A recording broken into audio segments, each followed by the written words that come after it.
You are now listening to the Paul McGUIRE Report. This is Paul McGUIRE. On today's program, we're going to dive into a very important subject, one that we have talked about for years, but it has to be brought up on a continual basis. What am I talking about? I'm talking about the fact that the overwhelming majority, or at least a very large percentage of the American population, the people that you know, the people that I know, our friends, our family, our neighbors, people we may work with, or whatever the situation may be, due to a number of factors which we have previously explored on this program. Due to numerous factors, these people, although we love them and we are concerned about them and concerned for them, these people do not have, at the present moment, they are not exercising their capacity to fully understand what is really happening in the world, what is really happening in our collective reality, and what is really happening in America right now. In other words, I hate to say it, I really don't like saying this, but they have become, through a process of their will, they have become deaf, dumb, and blind. Deaf, dumb, and blind. Like, I suppose, the three monkeys that sit on a shelf or something, and one monkey can hear no evil, one monkey can see no evil, and the last monkey can speak no evil. So when you can hear no evil, see no evil, and speak no evil, if you're like really dumb, if you've been dumbed down, you would think that that's a good thing, but the exact opposite is true. It's a nightmarish thing, because then you can't fulfill your destiny here on earth. Because when you see evil, you will never raise your voice to speak against it. You'll pretend you didn't see it. When you choose to speak no evil, then you willfully shut down your God-given capacity to speak out about injustice, to speak out about egregious violations in God's law of love, and so on and so forth. So what we have in America right now, due to factors we've been talking about for decades, I'm not a Johnny-come-lately. I just didn't get on social media, the internet, radio, whatever you want to call it. I just didn't get on it. Like so many people, like so many wannabes, they came from everywhere because they were attracted to the seduction. They wanted for most of them, the motivation, the deep-rooted motivation is not to blow any trumpet of warning.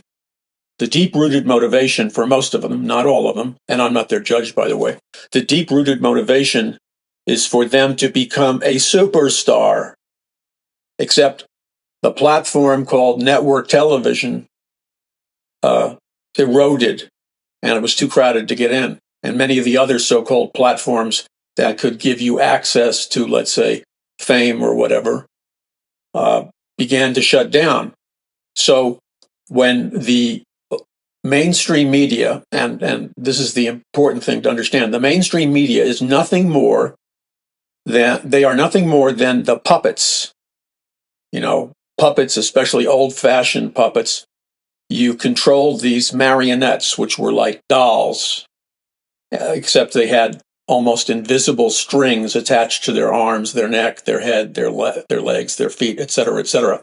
And before, the advent of technology, if you wanted to present a play or entertain children, you would put a bunch of puppets on a stage, and you would control them with these invisible strings, which you would pull up and down, and you could make the puppet look like it was talking, moving, walking, moving its hands, etc., etc. So way back then, the puppet was the only way to go, because technology had not yet evolved. So the problem is, what most people don't understand, they think, because they're blinded by their lust for power, fame, and money, they think that because they have been allowed, and make no mistake about it, you may be deceived in your vanity to think that, well, gee, you made it by yourself. No, you didn't make it by yourself. This is the bottom line reality here. Somewhere, someplace along your pathway of life, now please listen to what I'm saying, because when you understand this principle, you will understand everything. Everything that has been hidden from you will suddenly become understandable. So you have all these people who have this incredible desire not to know the truth, not to communicate the truth, not to blow a trumpet of warning, but they have an incredible desire. Their primary core root desire is the desire to be famous, wealthy, and to sum it all up, their desire, what is their prime motivating factor in the core of their being, is they want to be a superstar. Now, I have met these people in some of the biggest, most powerful media platforms in the world. Because years ago, before all these people migrated, if you will, from mainstream media to alternative media, which still does have thousands of platforms that you would be able to get on. But how well you're promoted on those platforms, what kind of invisible assistance you may receive, like the programming of bots, the programming and creation of mathematical algorithms, and the usage of AI, artificial intelligence, you can artificially and synthetically elevate one individual and everything will go their way. And to the average person, they'll just think it just happened. No, it didn't just happen. That person was created, if you will, in a significant degree. That person was created to fulfill a particular job that demanded a particular look.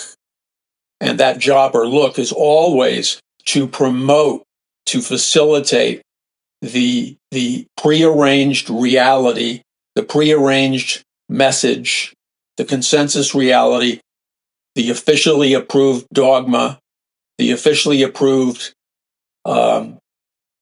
depiction of what is real, depiction of reality, that which is approved, that which has been green lighted. Now, some of you may think for a moment, oh, what are you, making this stuff up? No, I'm not making this stuff up. If you were paying attention, you would know exactly what I was talking about. The problem is many of you have been paying attention. That's why you listen to this program, because you're able to discern the difference between the illusion and reality. But this whole system, what the Bible very explicitly calls the world system, and is sometimes called Mystery Babylon, the Mystery Babylon world system, this whole consensus reality that most people have collectively agreed upon, to talking within the context of this collective reality, speaking within the context of this collective reality, behaving, acting, messaging, whatever you want to call it, it's always been pre-agreed upon. And if you break that covenant that you made, and many people deny they made a covenant, but I've been there. You've read about it. You've heard about it. What I'm saying is somewhere along the line in the pathway of their career, they made a series of, let's just call it casually secretive agreements. So along their pathway to life, they made a series of, apparently innocuous agreements. But each one of these agreements that they made were actually checkpoints. Now, you know what a checkpoint is. You've seen them in James Bond movies and stuff like that. A checkpoint, like if you're in a particular nation like Germany or France or Russia or wherever, you'll be driving, assuming there's no war going on, you'll be driving down the road, and then you'll see something that looks something like a toll booth or a little house. And there may be a car there, and there most likely will be 1 to 3 armed guards, and their job is to man the checkpoint. And you cannot enter that particular nation, or you can't exit that particular nation and go into another nation unless you have whatever they demand in terms of a passport, or what they demand is an acceptable ID card. In other words, there are some people they're not going to let out or let in, and they're prepared to use guns to arrest them. And so this little guard, it's not really a shack, it's a little tiny building, this guardhouse, and there's often the proverbial lever type thing that goes up and down to let cars in or to block cars from going out or going in. And when you present your papers, and that used to be a joke, because in all the movies of World War II, you would hear these people, usually in a German accent, say something like, "Papers, please." And that was the joke for quite a while. You had to have your papers in order or you couldn't do anything. Well, that's happening in our society, except very soon. In fact, it's here now, but nobody knows that it's been activated. And I'm talking about the fact that you are already, whether you know it or not, you're already embedded with microscopic nanotechnologies that derive their power from electromagnetic frequencies, such as your cell phone frequencies and other frequencies.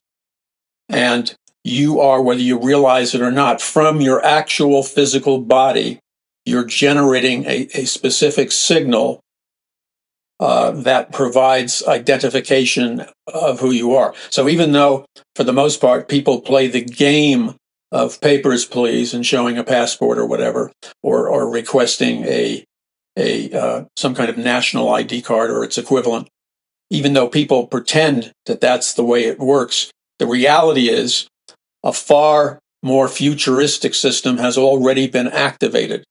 And that is a system it's a digital microscopic system that doesn't need to be recharged because it's driving itself by assimilating the electromagnetic frequency energy from the cell phone and Wi-Fi, et cetera, et cetera.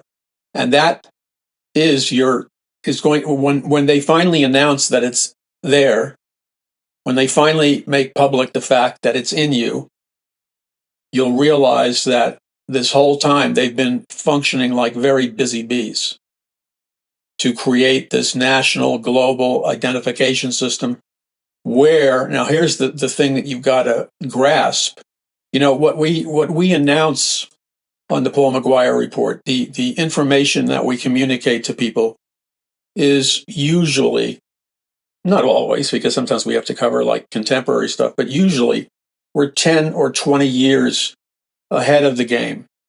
And I have the copyright proof in my 27 books that I've written. You'll see all kinds of information that people were vehemently angry with me for claiming that it was true and saying that it wasn't true. Well, 10 or 20 years has gone by, and now they know it's true.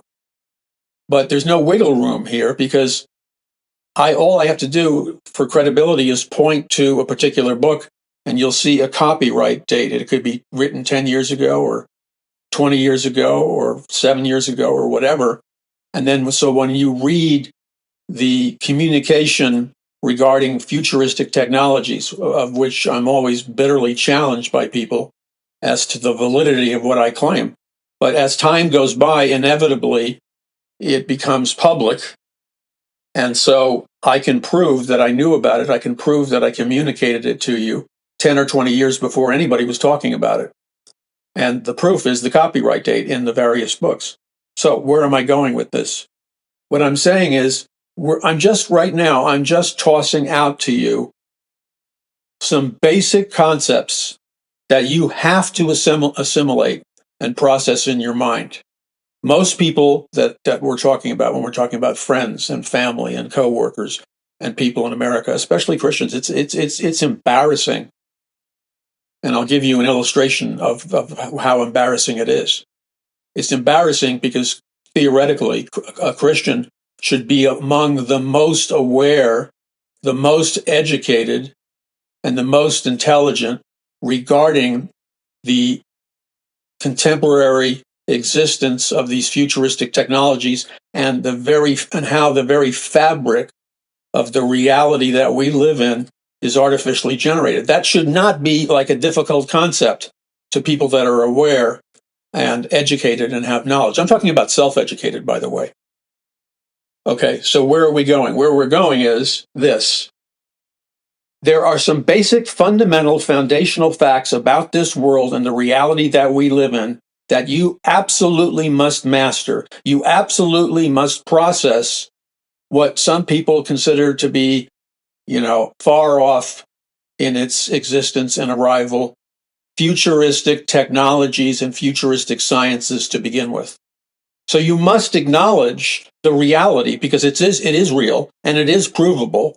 It's provable with documented proof, scientific facts that are available to the public. All you have to do really is do a little bit of looking and a little bit of reading. I'm talking about a little bit.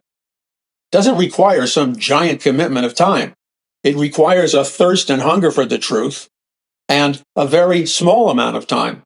But by investing that small amount of time in knowing the truth, all of a sudden, then and only then, are you ready to perceive the true nature of the reality that is unfolding all around you. Now, what do I mean by that? Okay, let's go back to the basic foundational premise. Unless you understand this, and in conjunction with understanding this, you have to also understand that very advanced technologies and sciences are not in development, are not going to be arriving in the future. They have been here. These advanced technologies and sciences have been here among us. They've been operational for decades.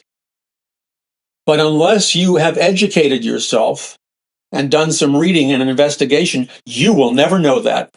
You'll just be a puppet walking around with somebody pulling your strings. Now, if you have incrementally throughout your lifetime agreed to play that game by your actions, and those that approach you, and I'm pulling the layers back really deep here. I hope you're tracking with me. So throughout a lifetime, there are people who have been artificially elevated, synthetically elevated into relatively, to varying degrees, higher positions of power. They've been given a platform to communicate.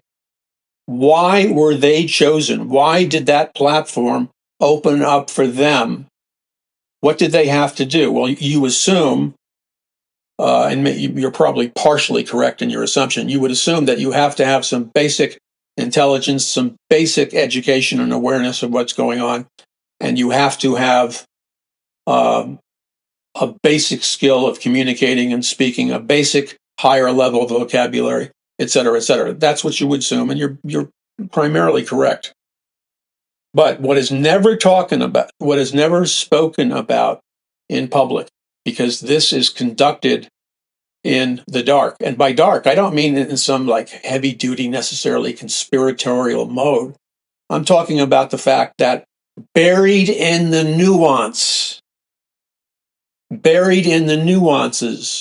hidden in the subtleties. I mean, we're going very deep here, and that requires that you pay attention. Hidden in the subtleties, buried in the nuances. People are identified, tracked, and then incrementally during especially the earlier part of their lifetime, often they are selected for enrollment. Enrollment in what? How did the puppets get up on the stage to perform? Now, this is simplistic. It's almost a fairy tale analogy.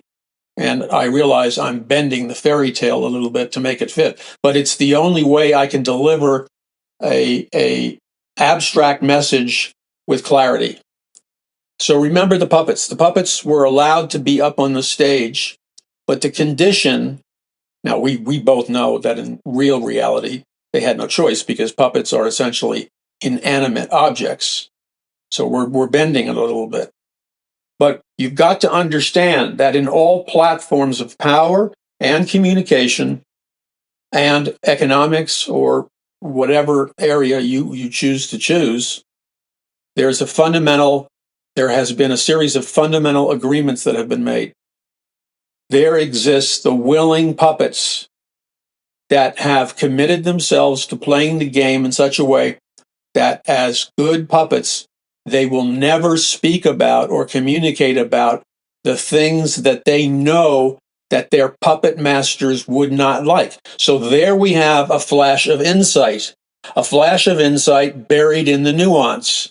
The flash of insight is this, that not everything is contingent upon hard work, personal excellence, and other things that you've been told. I'm not saying that isn't important. It is important.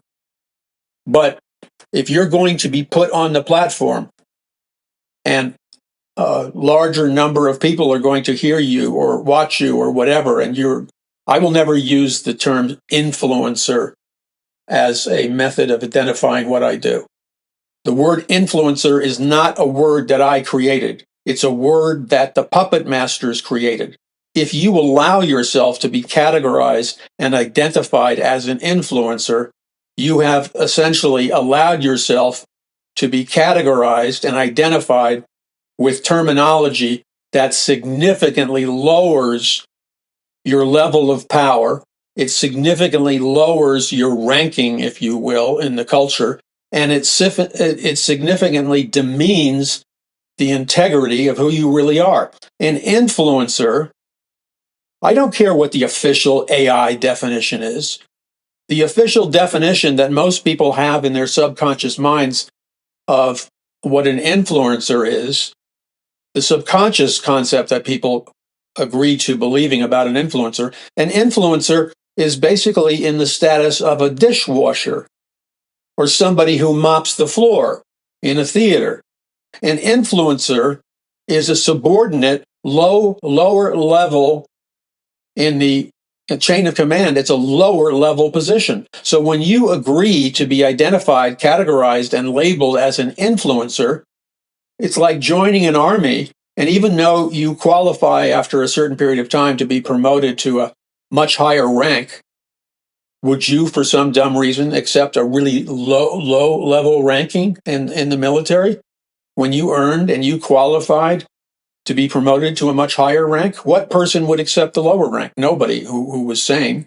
So, and choosing to accept the term influencer as an identification for what you do is essentially synonymous with accepting a real lower level rank in the military and foregoing the higher level ranking which you deserve, which gives you authority, which gives you power. And you must have the authority and you must have the power to, if you're in the military and you want to have the authority and power to control troop movements and call in jets or drones or any number of things that you may be called upon to do, unless you have achieved a certain higher level ranking, you will never have the power to do that.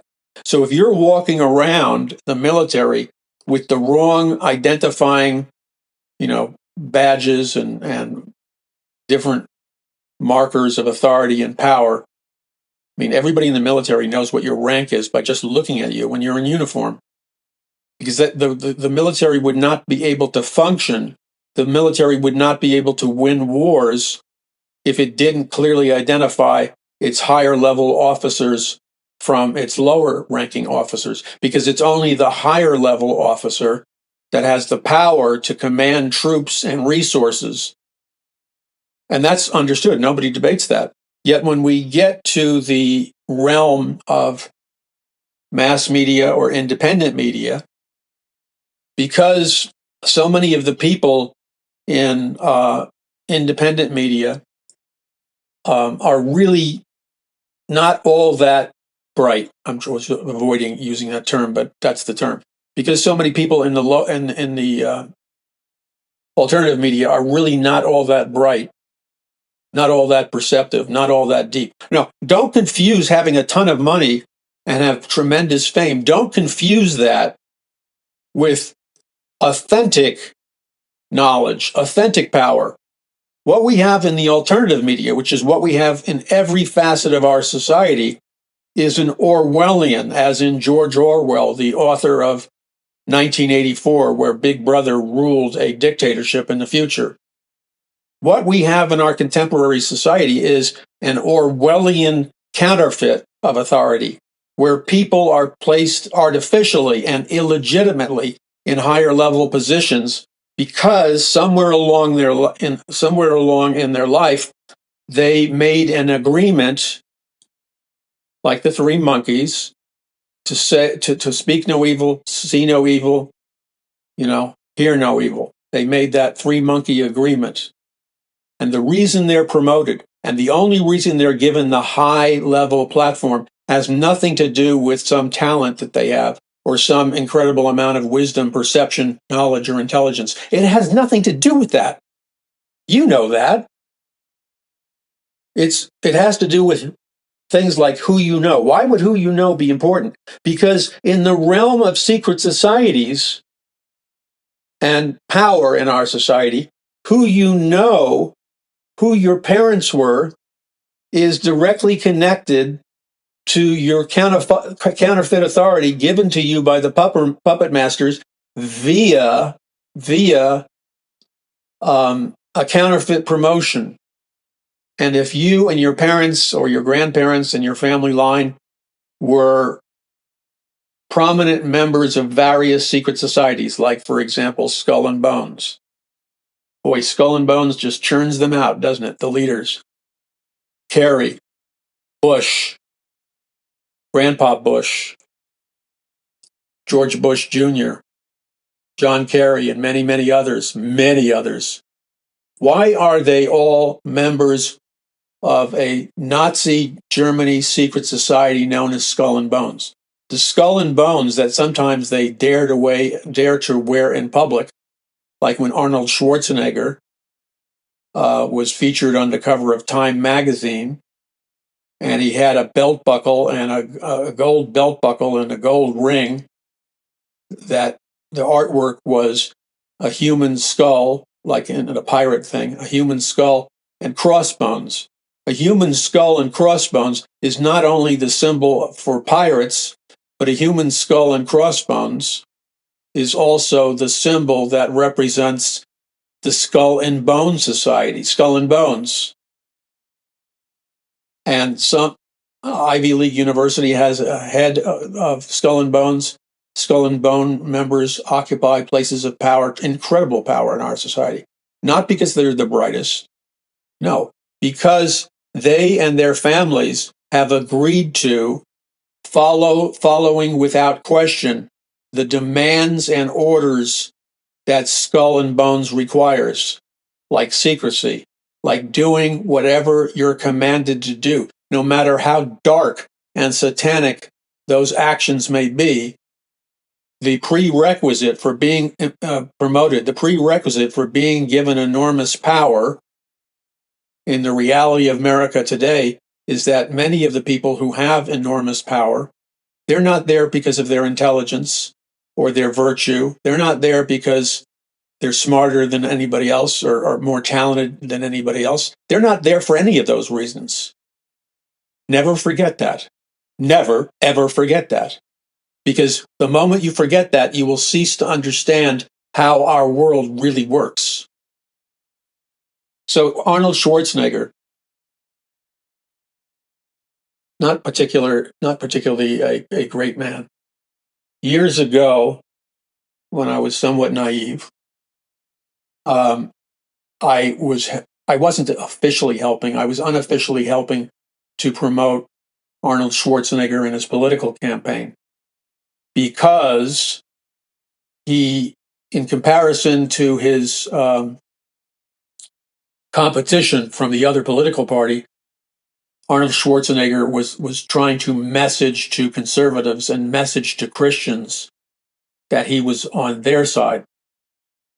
Now, how foolish I was to even briefly entertain that concept, because that concept is complete nonsense. So I remember in the heat of the campaign, I was standing on the beach barefoot. The beach near Santa Monica, but I was out there away from the Ferris wheel and all that stuff. And I was at the end of the beach where I was basically all alone. And I was talking on my cell phone while the waves were washing up against my feet. I was barefoot, but I was dressed in business casual because I had meetings to go to. And I was on the phone with one of the heads of the Schwarzenegger campaign, one of the top people running the Schwarzenegger campaign. I was on the phone with while I was on the beach, but the phone call turned argumentative because things came out. Schwarzenegger was changing his position on a number of issues that were of key importance to Christians and conservatives, and Christians and conservatives felt betrayed. So I was relaying the concern of Christians and conservatives regarding Schwarzenegger's, in a sense, betrayal of the people that were causing him to have winning poll numbers. And the female, one of the female heads of the Schwarzenegger campaign was not, she kind of revealed her true colors when I put this out on the table. She revealed her true colors, which was she was arrogant, as Schwarzenegger is arrogant. And essentially she communicated without quite saying it as nastily as it came across. She essentially communicated that Schwarzenegger and the Schwarzenegger team didn't give a damn about the fact that Christians and conservatives felt betrayed by some reversals of Schwarzenegger's commitment to certain things that were near and dear to Christians and conservatives. And I realized right then and there, barefoot on the beach, the Pacific Beach, near the end of the beach at Santa Monica, I realized then and there, and I should have known better anyway, for crying out loud. But I realized then and there, by the attitude, the arrogance, and the in-your-face betrayal of Schwarzenegger to Christians and conservatives, I realized then and there that we had been played. Because we had been played. We had been played, and all of us, including me, should have known better. But see, we were tempted because we were in California, and especially we were in a place of desperation because the other side was 1,000 times or 100 times more egregious. So we thought we would get a reprieve with Schwarzenegger, just to find out that after he got the numbers he wanted, he betrayed his Christian and conservative constituents. And I don't remember when Time magazine came out with the photo op picture, which was flattering to Schwarzenegger as he flashes his solid gold skull and bones ring. And prominently, I mean, this was the photograph that ended up on Time magazine of Schwarzenegger and his solid gold ring with the skull and bones on it, and his large belt buckle with the skull and bones solid gold belt buckle. That wasn't like accidentally revealed or accidentally showing up in the picture. The whole photograph, every part of the photograph was staged. I'm sure they carefully pulled his jacket apart so you could see the belt buckle of skull and bones. I'm sure they had him put his hand up in such a manner that the skull and bones symbol on his ring finger was elegantly and prominently exposed. Everything he did in the picture was not a natural picture. It was taken by a professional photographer who knew how to highlight the skull and bones ring and the skull and bones belt buckle. Which, by the way, that skull and bones symbol that Schwarzenegger was wearing is the exact same symbols that of the skull and bones. It's the exact same symbol that the Nazis used on their belt buckles, that the Nazi generals wore on their military caps, and other items of clothing or uniforms of Nazi generals and high-ranking Nazis who were also members of the secret occult society known as Skull and Bones. So really, what do we expect? What did I expect?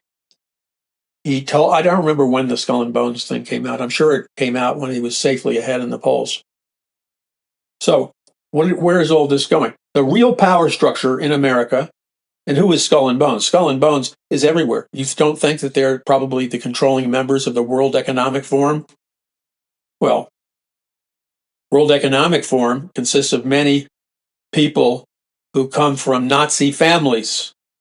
Klaus Schwab, who stepped down as the head of Skull and Bones, as the head of the World Economic Forum, his family made their fortune manufacturing special equipment for Adolf Hitler and the Nazis during World War II. So he has Nazi money, Nazi connections. And there are many people in the World Economic Forum who are Nazis, and they were members of Skull and Bones. So how is it that we have American presidents, Bush Sr., Bush Jr., both members of Skull and Bones, John Kerry, a Democrat, member of Skull and Bones, all of them are globalists. All of them don't think for a moment that the deep state and Skull and Bones aren't intertwined, because they are. So if you're paying attention to reality and you bother to learn a minimal itsy-bitsy amount of how things work, you discover, and this is the stronghold, if you will. A stronghold is an invisible spiritual realm, fortification, or barrier that distorts or opposes God's word in the invisible realm. And it sucks up spiritual energy and power, and it allows for Satan and Lucifer and the fallen angels and the demonic realm to open portals, send in armies of demons, and do all kinds of things in the spiritual invisible realm, which quantum physics has now officially declared. Well, it declared it about 125, 150 years ago, for crying out loud. Quantum physics shook up the scientific world by stating that our reality is not just composed of what science used to think. Science used to think our world of reality is composed strictly of things you can see, touch, hear with your senses. And if your senses cannot perceive it, then science doesn't consider whatever it is you're trying to identify. Science does not consider it real if you can't perceive it with your senses. Now that went out the window when quantum physics proved that there are at the very minimum, there are at least somewhere between 15 and 17 different dimensions. And many of these dimensions are dimensions that cannot be perceived with your physical senses. So quantum physics scientifically acknowledged the existence of what the Bible referred to thousands of years ago as a spiritual world or a spiritual realm, or what is sometimes called the invisible realm. So that used to be a bunch of hocus pocus and a magic show that everybody laughed at. But those people who have a minimum understanding of scientific reality understand that quantum physics is validating, not that the Bible has to be validated, but quantum physics is validating the truth of the Bible by proving that there are all kinds of extrasensory dimensions that are dimensions that are real, but they're beyond the dimensions of our physical senses. So that brings us to an inevitable confrontation with the fact that there exists an invisible spiritual realm that essentially is the controlling force of the reality that we live in. In the same way, and it's kind of stretching it in this parable that I just ad hoc put together, in the same way, puppets are restricted in their movement by whatever strings or levers are pulled by the mysterious but always hidden and secret puppet masters. The puppets themselves look like they have movement, look like they're talking. That's why they entertain children, because the children believe that the puppets are real beings. But you and I, as adults, know that the puppets are not real beings. The puppets are lifeless marionettes controlled and maneuvered by a hidden power group known as the puppet masters. Okay, admittedly, this is a symbolic representation, which I'm pushing it a little bit, but the essential truth is unwavering. And the essential truth is, with this limited explanation regarding puppets and puppet masters, the fact of the matter is that right now, in every facet of our reality, in every facet of power, money, science, technology, media platforms, you name it, whatever you want to talk about in terms of an invisible hierarchy or an invisible power structure, there exists in our world today, in our universe today, there exists a very powerful group of puppet masters that control people and things invisibly.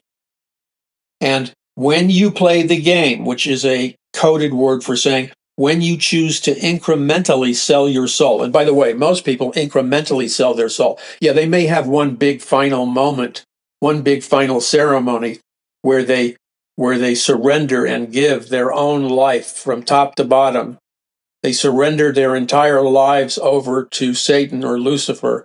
In effect, they sell their soul to Satan or Lucifer in exchange, where Lucifer promises to give them, whatever they want: money, power, pleasure, sex, whatever it is, fame, fortune.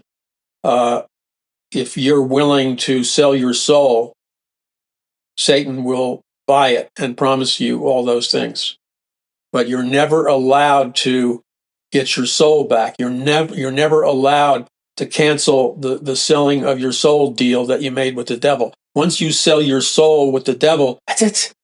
It's over. You can never get it back again. And you will, hauntingly deep in the caverns of your soul, deep inside that you sold your soul. And so whenever the devil or Satan and his followers command you to do something, even if it's human sacrifice or it's something along those lines, no matter how evil it is, and people do, now enough, you're watching the news, unspeakable things are bubbling up on the news. People you thought who could never, ever possibly do such horrendous acts of evil upon little children, men and women, horrendous, horrifying, unspeakable acts of evil are being conducted in the halls of power all over America.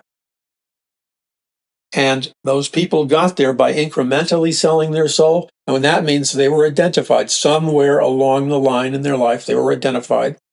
Then somewhere along the life, there was some incremental grooming and preparedness and education for their future role in society. And then after they ceremonially would faithfully keep the ceremonies, then when they proved that they would do whatever they were ordered to do, and then when they were even willing to do the unspeakable horrors against their fellow man and children, when they proved their loyalty, then at some point after incremental promotions, they were elevated to a very high, and usually it's a series of elevations, and if you prove to be faithful to Satan, other doors will open up. And so these people have many doors open up for them. And that's true because you've seen it in your own reality. How many times have you heard, as you tried to figure out why so-and-so got promoted over you or whatever? It wasn't usually. Sometimes it is. Sometimes it has to do with the quality of your work. But most of the time it has to do with the fact that somebody did something that wasn't entirely kosher or ethical. They did something to get that promotion. It could be sexual favors. It could be doing something illegal for somebody. It could be more sophisticated than that. And then when it comes back to checking up on your lineage, the reason they're asked, there are inquiries about your family and family line, is those in the know want to know if your family and line includes being part of certain what they call bloodline families, or being part of certain secret occult societies. And when you can offer proof that your family line is linked to various secret occult societies, doors mysteriously open up for you that wouldn't open up to a ordinary person.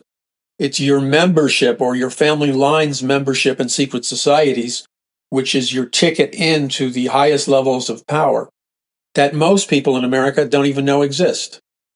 But it exists because you've asked questions. How come so-and-so was promoted and you weren't, or this door opened for them or that door opened for them?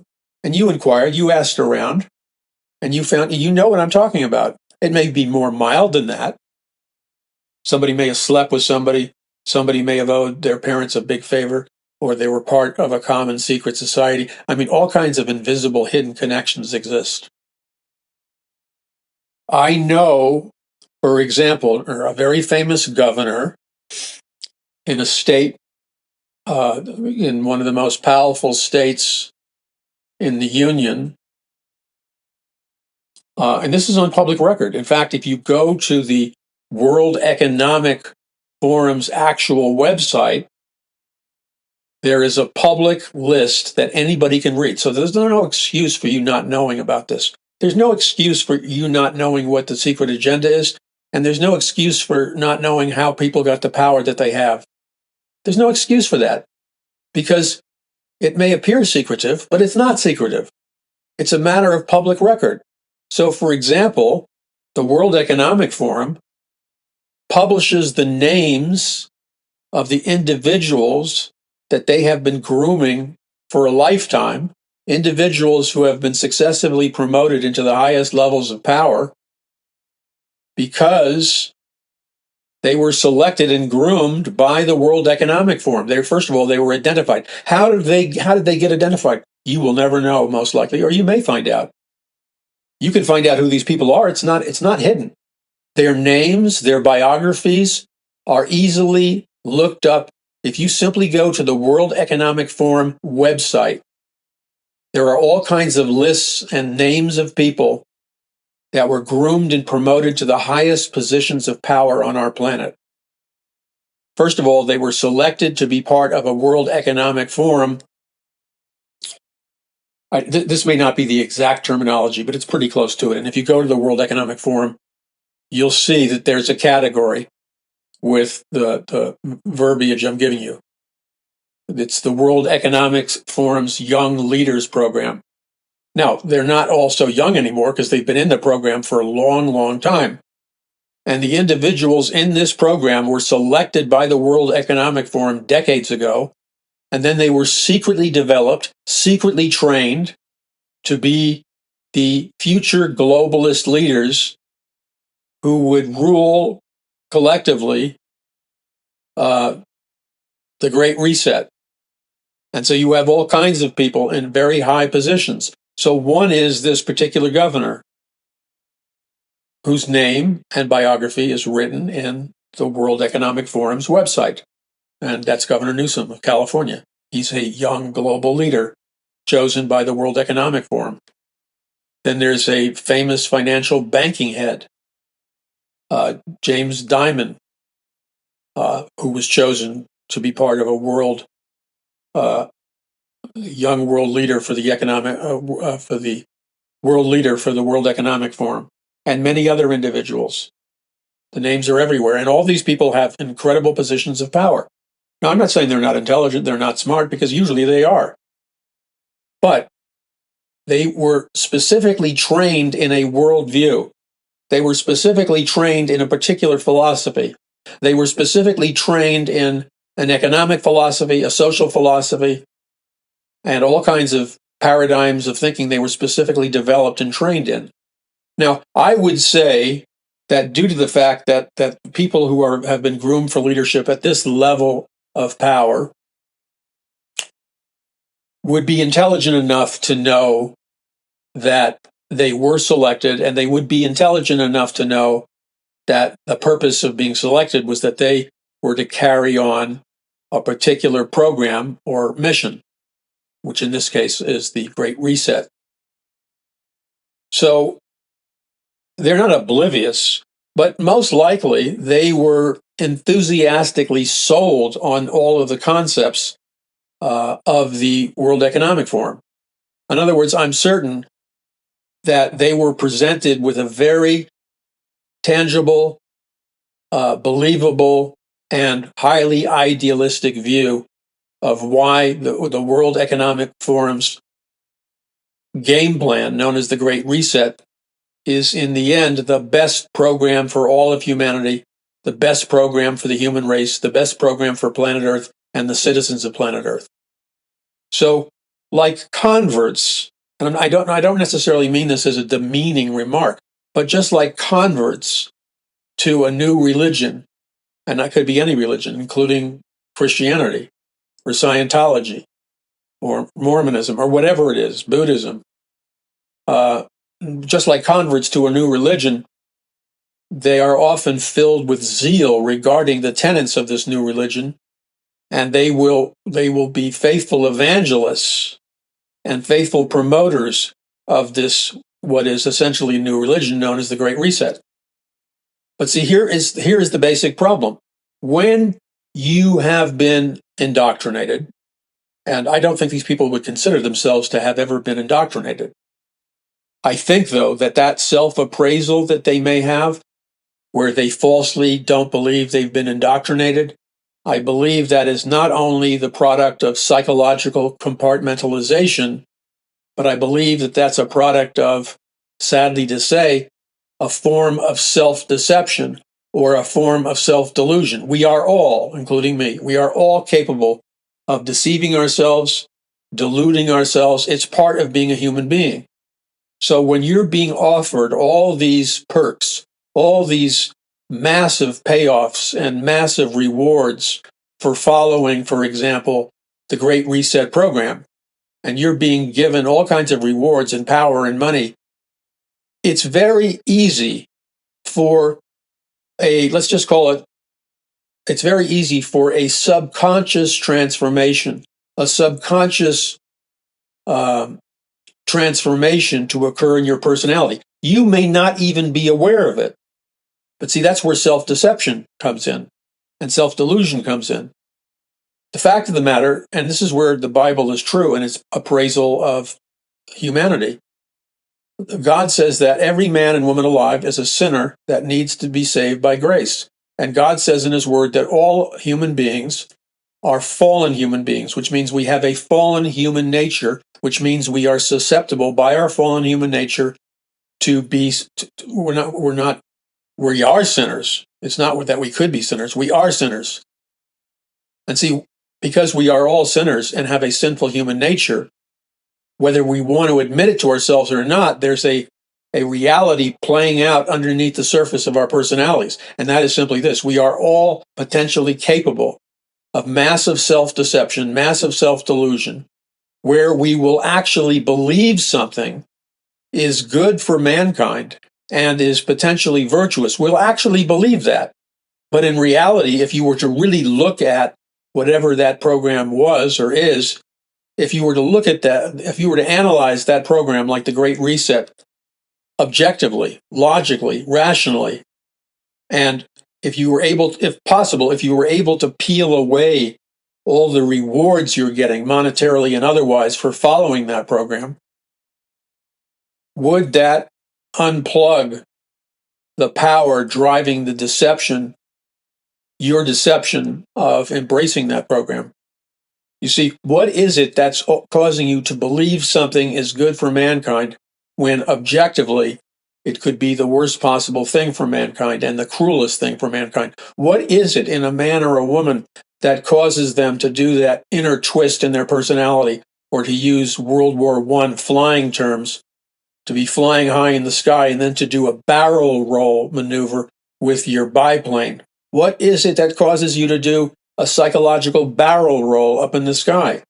A distortion of true morality and true virtue. What causes that? I'll tell you what causes it. And if we're honest in examining ourselves, every single one of us, without exception, because we're born with a fallen human nature, has the capacity, the very real capacity, of allowing ourselves to be deceived and promoting a deceptive and evil program. But all the while, we in our deception and delusion falsely believe, because it's like we fell under a spell, except it's a satanic spell. Why is it we believe that something that inherently is very evil and very bad, all of a sudden we're convinced and grinning from ear to ear that this is the best possible thing for mankind and this is the best possible thing for every living human being? How do we get there? Well, it started with the fact that you were born with a fallen human nature, and then as time progressed, when you were approached without probably knowing it, or maybe you did know it but just didn't want to recognize it as such, where somebody made an appeal to you, that incremental appeal, that incremental request for you to sell your soul. And then you did, piece by piece, item by item, until one day you were engulfed in the deception. And it could be, and I don't know, I'm not people's judge, it could be that at the present moment you have been so enamored with the seductive power of this deception that you have been prepared and trained and programmed, if you will, to be, and there's no nice way of saying it, a functional agent of Lucifer and the powers of darkness operating in this earth. I don't know what you started out to be, but you know you crossed over the line. And that's what we're dealing with. But here now, in the next couple of seconds, we're going to crack open. We're going to use the lock and key. And if we can't get it open that way, we'll bust it open with an iron hammer. We're going to open up the treasure chest of the secrets of what runs this world and what runs this nation. Because God doesn't want you to be ignorant of the most fundamental facts surrounding your reality.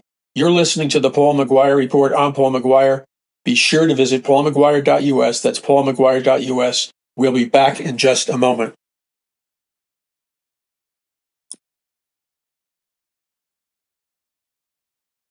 You are listening to the Paul McGUIRE Report. Okay, so here's where we are in America. There's a number of factors going on. First of all, the fundamental delusion, the primary delusion that every man and woman, especially Christians, face is there is an innate inner resistance from accepting the knowledge of the truth about the basic way reality, power, money, fame is structured and given or not given in our society. The fact of the matter is that, to simplify it, the real nature of our power structure is very much like the puppet masters controlling with invisible strings the puppets. The puppets are the masses of people who don't question, don't think, don't probe, they don't want to know. Okay? They don't want to know. And so in their not wanting to know, they put themselves, by not wanting to know, you put yourselves under the control of the puppet masters who do exist. The puppet masters are the elite, globalist, Luciferian elite that do exist. They are at the top of the pyramid, if you will. And Skull and Bones is an agency, one of many secret societies, that is interconnected with the Luciferian globalist elite. And so it really is the paradigm that's revealed, if you're willing to accept the truth. It's essentially a puppet master controlling with invisible strings the puppets. The puppets are the masses who have refused to receive the truth, look at the truth, believe the truth for whatever reason. They're the puppets. And that gives the puppet masters the license, illegitimate or not, is irrelevant. It gives them the license for the puppet masters to rule over them. So what's happening in our reality, and it's been going on for thousands of years, is simply this. There exists, as a non-negotiable fact, there exists a secretive elite group of what we can call, in parable-like terms, puppet masters. The puppet masters exist. They're here, man. They've been here a long time. They were in Babylon. They were in Egypt. They were in Sumeria. They were in prehistory. They were in Atlantis. The puppet masters have been here for a long time. And they've been using those invisible strings to enslave humanity. Now, why is it that Christians who claim to want to know the truth, as well as conservatives and people from all stripes, why is it that there's such a resistance, a hostility, digging your heels into the ground, and an absolute steadfast refusal to accept facts when they're presented to you? Why is that? Well, there's a number of reasons. One is there's a psychological principle at play. There's a basic psychological law, which happens to be in agreement with the Bible.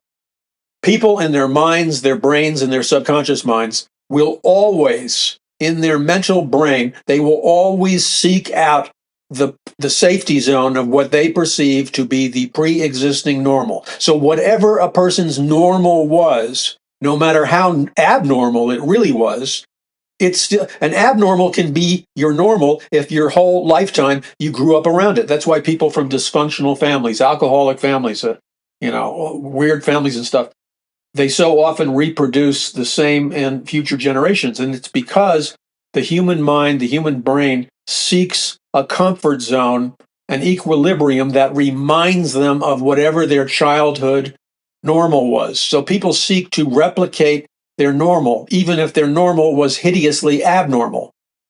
Now, that may sound complicated when you think about it. It unwinds really easily.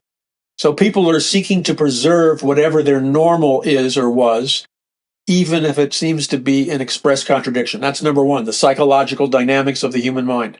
Number two is people, because they want that normal, at any cost. They're willing to deny reality. They're willing to deny messages of the truth as long as they can get stuff so that they can assemble in their minds some kind of safety net, safety zone where they feel secure, even if they're dying in that security. So how is this happening in America? Right now in America, we are in a opening of a vortex, a spiritual whirlpool, which is moving at an ever increasing lightning speed. There's a spiritual warfare going on in America right now that's so intense that you have to be blind, deaf, and dumb not to see it.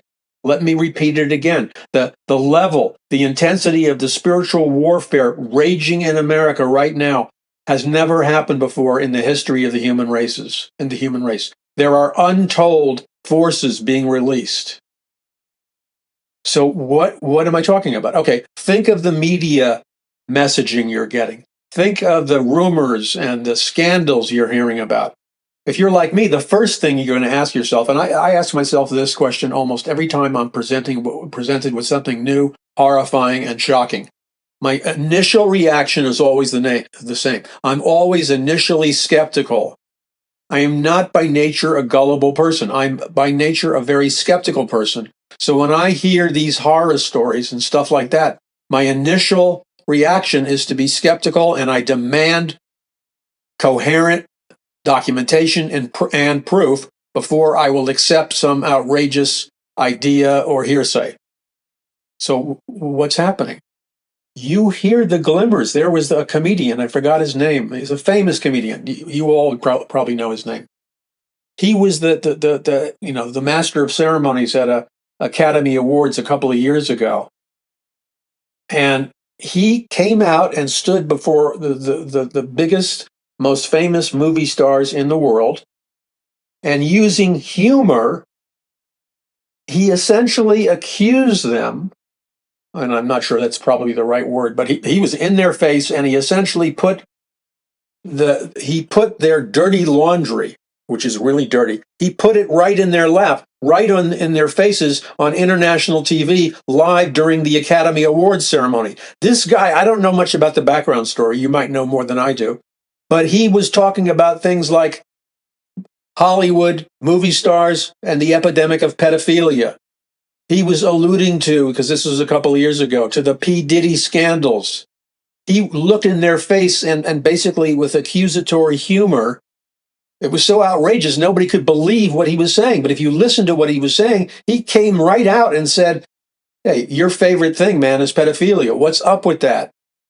And then he went down the list of the horrors that we've all heard about it. So you got to ask yourself the question, because it's far bigger than Hollywood.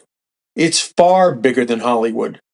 I remember the guy who starred in the famous Jesus movie that Mel Gibson, The Passion of the Christ, that Mel Gibson directed. The actor who played Jesus Christ, you all know who he is. He made a comment about a new movie he was producing a couple of years ago. And he and the other people that were producing and financing this new movie that would expose the child sex trafficking epidemic.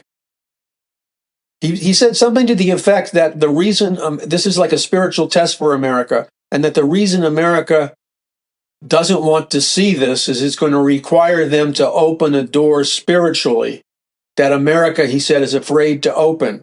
And then he said something like, America is afraid to open this door because it will mean that they're going to have to face themselves, and it's going to mean that they're going to have to make some major changes, and that major repentance has to occur. Because he said, these are my words, not his, but essentially what he was saying, the guy who played Jesus, he was saying, this door of the movie, of the truth of pedophilia and sex trafficking going on that we're exposing in this movie, that's just one door. He said, but when you open that door, you're going to see just how deep and dark and satanic and pervasive it is. And he was right. So we're hearing everywhere now stories of famous movie stars, people that we thought were trustworthy, people that some people even idolized, and the accusations and rumors of bizarre, crazy, sadistic sex rituals, satanic sacrifices and killings and bloodletting and blood drinking to get the adrenochrome, which is like a stimulant. It's like a drug that can be pulled out of the bloodstream of babies and young children through human sacrifice or ritual satanic sacrifice, that there are supposedly on a global level large numbers of people that are literally drinking this blood because they want that adrenochrome high. The adrenochrome comes from the blood. Now, this is like beyond this. When you start to have to deal with this and you didn't know that this stuff was going on, it's like somebody put you in a missile and blew you into the Twilight Zone. Your mind is, you're going to feel a seismic shaking in your mind. And some of you are going to feel tempted to crack because you can't handle the truth. Let me say it again. That's a line from a famous movie. I forgot what, A Few Good Men. I think Jack Nicholson said it in A Few Good Men. Didn't he say that famous line? You can't handle the truth. And that's for the church. That's for me. That's for you. But we have to handle it because there's nobody, look, whether we want it or not, whether we like it or not, there's nobody there to clean up the dirty laundry. Just a very small percentage. We say we love, but if our love doesn't cover and doesn't enter into rescuing the children and the sex trafficking victims, and then the weird sadistic drug, the control of the cartels over banks and major industries in America, again, I'm offering a disclaimer. From certain intelligence sources, I heard that there is an estimated 200 million communist Chinese soldiers and or operators hidden in America in all kinds of places, hidden secretly, penetrating and embedding themselves in various government agencies. And there was an accusation, I won't even name it for the moment because I don't, off the top of my head, if I can't cite a documentation, I don't want to talk about it. But the supposed alleged embedding of cartel gang members in major government agencies and major economies. Look, whether we like it or not, God is forcing us to look at our dirty laundry. And that's what's happening right now. And if you can't talk about this, then all your talk is a bunch of spiritual blubber. And I refuse to talk about spiritual blubber. Oh, I know my numbers, the computers, the bots, the algorithms in the computers that are artificially rigging my internet numbers, they will be reversed and I will be artificially promoted if I start to talk about spiritual blubber and nothingness. I'll be rewarded. And the first way I'll be rewarded is I'll be receiving advertising dollars, which I don't receive now because I refuse to compromise my message. I refuse to sell even a little part of my soul for advertising dollars. Because there's other things. There's biological things in people's bodies that shouldn't be there, for crying out loud. Because you can't wrap your brain around something that was put there 75 years ago because you live in a blanking cocoon. Or like the Eskimos, they what do they make, a little hut out of ice cubes? Not ice cubes, ice blocks. Well, quit living in an Alaskan Eskimo ice block house. Get out of the ice block house and get a taste of reality because God called you to do something about it. That is why we exist. That's why I exist. Paradise Mountain Church, Paul McGUIRE Ministries, communicate the truth, bring people up to speed, educate people, free them spiritually, deliverance, healing, most importantly, salvation. All of this is our primary mission. If we do that, we can change America. We can see revival. But God is not going to bless us with revival, either in a Great Awakening or in a biblical revival. God will not release the spirit of revival if we continue to refuse to repent and not admit that we're complicit to whatever degree in these horror show sins from P. Diddy on down the list. I just gave you a taste of what's really going on. Now I ask you, I know, what are we going to do about it? And doing something about it requires sacrifice. It requires commitment. It requires rolling up our sleeves. We have to educate the people around us, the people that have shut down their brains because they're scared of looking at reality. I'm not talking necessarily about the people that are committing the evil reality. I'm talking about the larger number of people, Christians included, who are so terrified of looking at this evil reality, it immobilizes them from doing anything. Everything that I do, the books, the radio, the TV, everything, this communication right now, Everything that I do is done with the objective in mind of if I can open people's eyes by exposing them to the truth, then we can make a change and we can set people free. But I cannot do this alone. You know, I just told you about the puppet master, puppet system ruling America, which, by the way, is symbolic also of a spiritual system where the puppet master would be Satan and the high-ranking fallen angels, and the puppets would be anyone who allows themselves to be controlled by invisible strings, who allows themselves to be controlled by Satan. I'm asking you, and I'm serious about this, it's time to put up or shut up. We're at the end of the road, baby. There's no polite way of saying it. We either get in the game, step up our game, and wage war, peaceful, law-abiding, love, spiritual war through intercessory prayer and concrete, loving action, or we ought to just pack up and go home. But I can't do this by myself, and if you know anything about history, and many of you do, every single battle in any single war that was ever fought in the history of mankind required finances, money, in order for any group to wage war. I'm talking about righteous wars, wars of self-defense, wars against evil. I'm not talking about illegitimate wars. All legitimate wars to stop and fight evil require finances.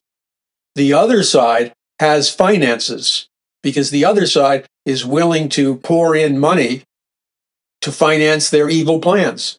But one of the most dangerous evil plans is the evil plan of investing your money and your time into not doing anything because you're playing make-believe and pretending you're not seeing the evil. That's what, yes, I hate to say it, but it would be true. It would be a lie if I didn't say it. That's where, not all, but that's where a significant percentage, if not majority, of evangelical churches, the position they take is I see no evil, hear no evil, speak no evil. That's not biblical. I'm asking you to pray to the Lord that saved you, the Lord that saved me. I'm asking you to pray to him and ask him simply this question. And it doesn't have to be a big, long prayer because that doesn't impress God at all. A quick, heartfelt, truthful prayer. Lord, what would you have me do regarding this great spiritual war and battle we're in? Lord, what would you have me give to Paul McGUIRE Ministries in Paradise Mountain Church? What amount of money would you have me give in terms of finances, gifts, contributions, donations? And then wait on the Lord to give you a specific dollar amount or number. Whether it's large, whether it's the largest gift you've ever given, but you can afford to give it, it's just a matter of willingness. Or it's obeying the Lord because he tells you, keep giving what you're giving because you've been faithful to give your regular amount. And we are thankful for the big gifts. We need the big gifts because we're fighting a big war. But we're just as thankful for every ordinary gift.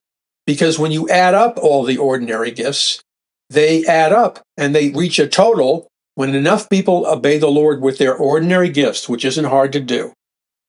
Then the total is reached, which enables us to finance the battle we're in. Now, I could give you, if you wanted, a list of the things that we absolutely need to purchase and spend money on. Because you can't win this war for the hearts and minds of Americans and people all around us unless you can spend the money to capture their imagination, the technology to capture their imagination and hearts, and to be able to combat on a very computer sophisticated level things like rigging, etc.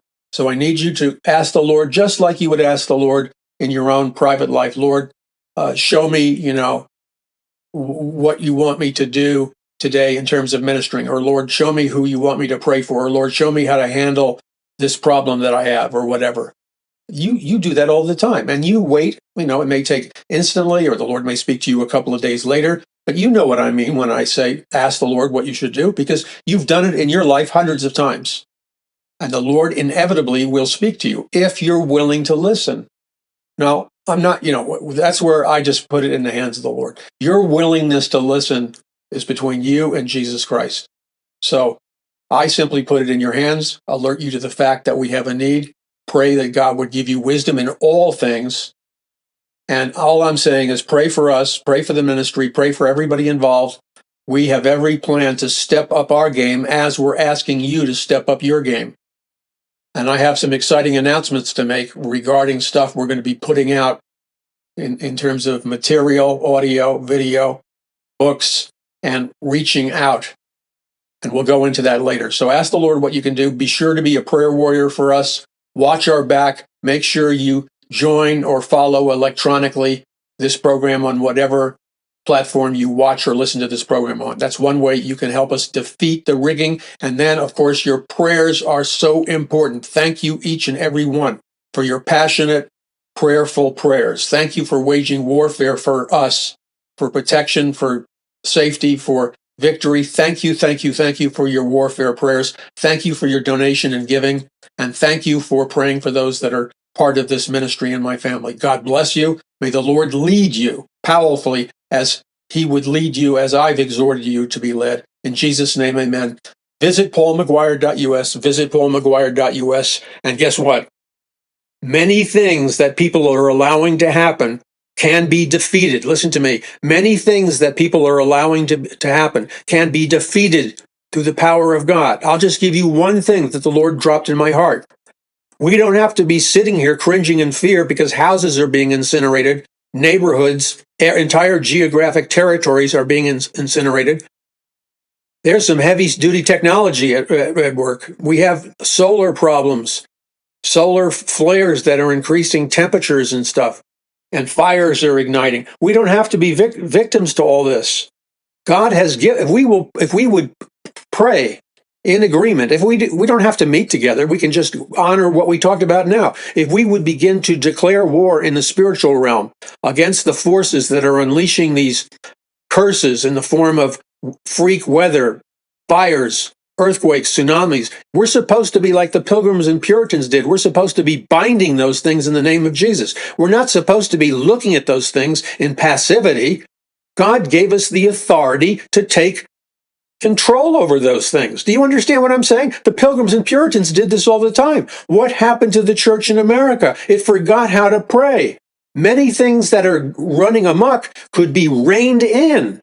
Many demons that are running amok out of control could be bound and cast into the pit right now. But God's people have to get off their, you know what, and get in the game and pray and block it in the name of Jesus. Bind that which is evil and loose that which is good. In Jesus' name, I loose the blessing of God, the power of God, the anointing of God upon you so that you can fully rise in the authority in which Jesus called you to rise and fully be everything he created you to be for his purposes in this great end times, last day spiritual battle. God bless you. This is Paul McGUIRE. Visit paulmcguire.us.